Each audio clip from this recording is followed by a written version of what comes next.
Hello everyone, welcome back to my channel.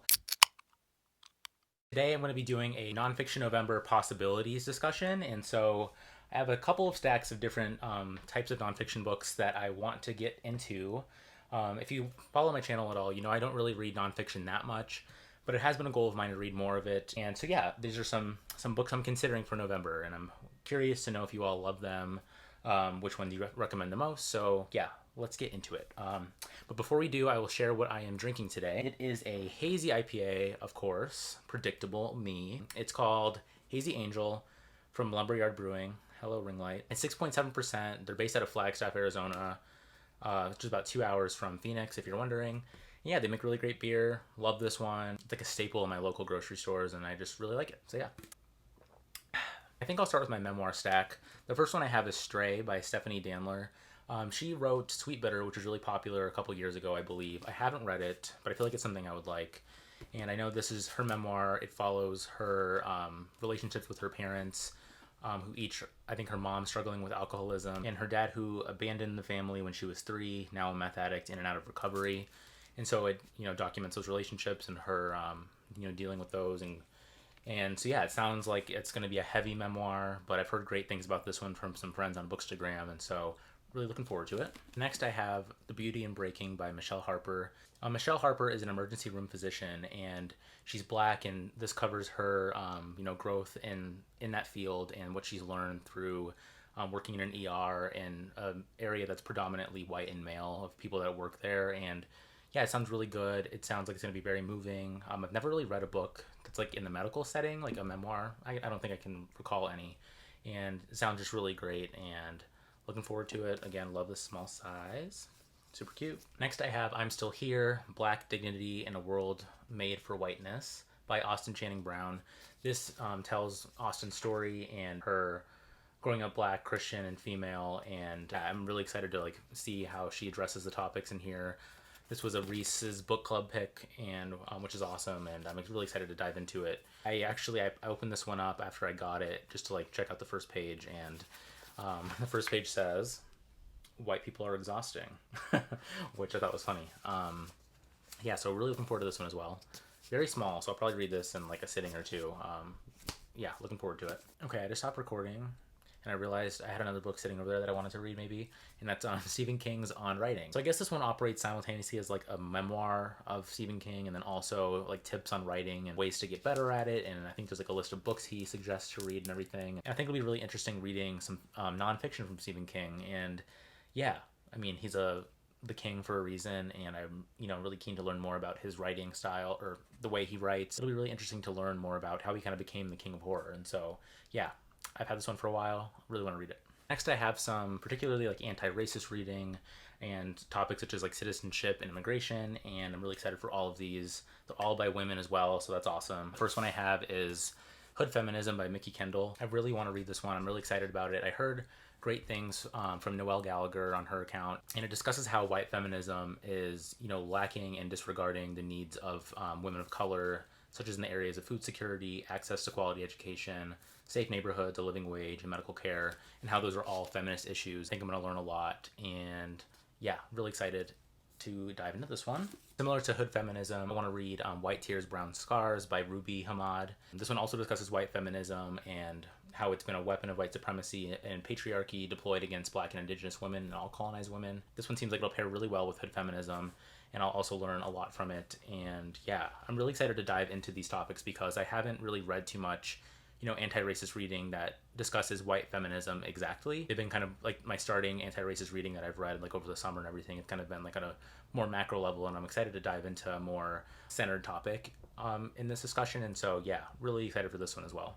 Next, I have Conditional Citizens by Laila Lalami, and she wrote The Other Americans, which was a really buzzy book, and I heard really great things about it. I haven't read it yet, and so this will be my first Lalami book. She discusses, her story as an immigrant and the various protections that citizenship gives to people, and the impact of white supremacy on citizenship and immigration. And it just sounds really interesting, and I haven't read too much about this topic, and so I think this is one that I'll learn a ton from as well, and I'm really excited to dive into her work. I know she's a really esteemed writer. So I think this one will be great. Next, I have The Undocumented Americans by Karla Cornejo Villavicencio. And my understanding is that Karla, she goes into her own story as an undocumented immigrant and how she was one of the first to go to Harvard. And she also looks at the lives of I think a handful of other undocumented Americans and like looking at their lives, what they truly experience on a daily basis. I think she discusses kind of like the misperception that the media plays in discussing undocumented Americans. And yeah, so like for example, I'll read the paragraph where it kind of goes over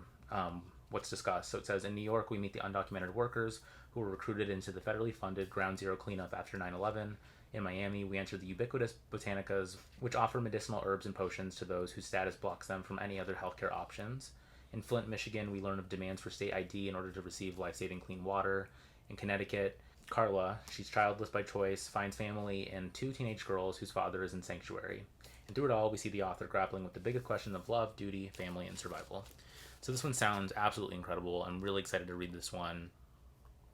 Next, I have Sister Outsider by Audre Lorde. Sorry for the ring light glare. This is, a staple, a classic work of anti-racist essays and speeches, and I'm really excited to dive into this one because I think I read something from Lorde like in high school. I can't recall off the top of my head, but I really want to get into more of her work and, see her perspective. Yeah, I think this one was first published in the 80s, and so I'm really excited to see her perspective on these issues such as racism and homophobia and just seeing how, timely it is. So yeah, I'm really excited to read this one as well. Next, I have Mediocre, which was kindly sent to me from the publisher. It publishes on December 1st.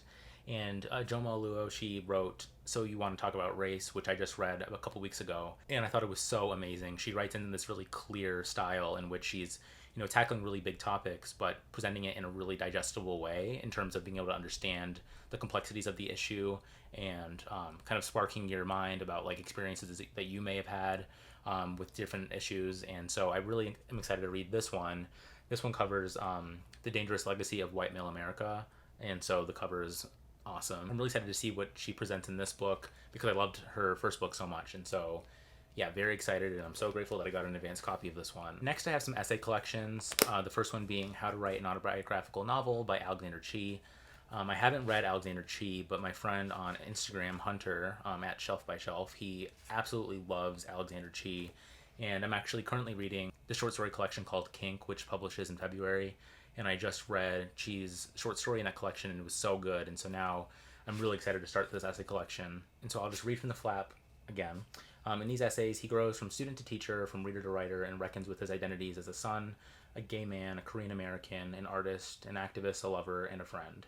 He examines some of the most formative experiences of his life in the nation's history, including his father's death, the AIDS crisis, his adult reckoning with childhood sexual trauma, the jobs that supported him as he wrote his debut novel, Edinburgh, and the election of Donald Trump.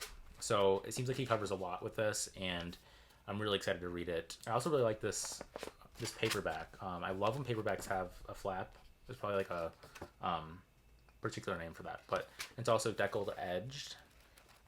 CJ reads, if you're watching this, I know you hate deckled edges, but I actually like them, and paperback deckled edges are really rare, I find. So yeah, excited for this. And then another book I've had on my TBR for like over a year now, I want to say, maybe, is How to Do Nothing by Jenny Odell, Resisting the Attention Economy. And so I guess it's not really exactly like a self-help book about like how to reduce your screen time per se. And I think it's more so like a critique of capitalism in the way that we find like that we need to be constantly on and doing things in order to promote capitalism, but it's actually detrimental to us. And so I think it provides some, reflection on how to reduce that like inherent feeling or need to, buy into capitalism's game, I guess. It seems like it might be a little dense. I've seen some reviews saying it's a little dense, but I think if I'm in the right mood for it, I will really dig this, and I love this cover so much.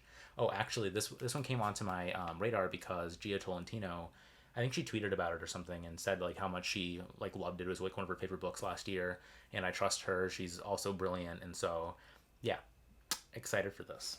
Finally, I have some true crime. First, I've had this book for a while now. It's called American Predator, The Hunt for the Most Meticulous Serial Killer of the 21st Century by Maureen Callahan. And I don't usually read true crime. Like, I can't even remember the last true crime book I read.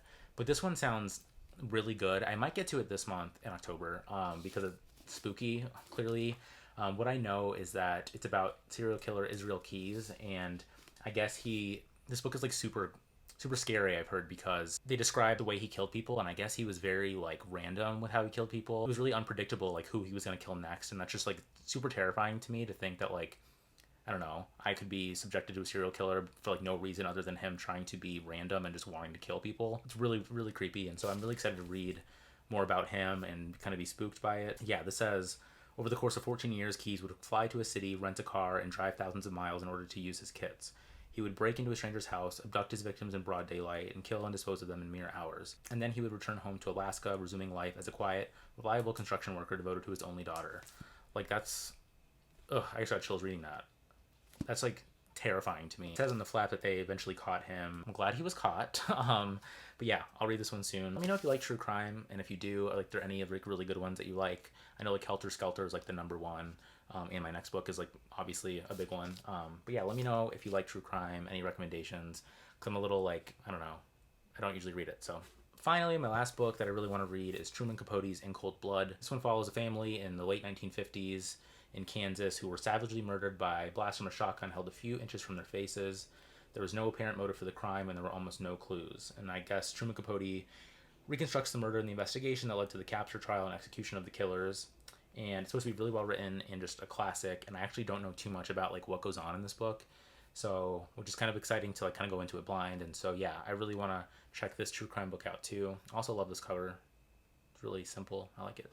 So yeah, those are the nonfiction November possibilities that I'm highly considering for November. Again, I won't get to all of them, but I at least want to read like one from each of these stacks, maybe. That's probably a good goal. Maybe two from like the bigger anti-racist reading stack. Let me know if you've read any of these. Do you like them? Do you have any other nonfiction books that you highly recommend, like must-reads? Until next time, cheers.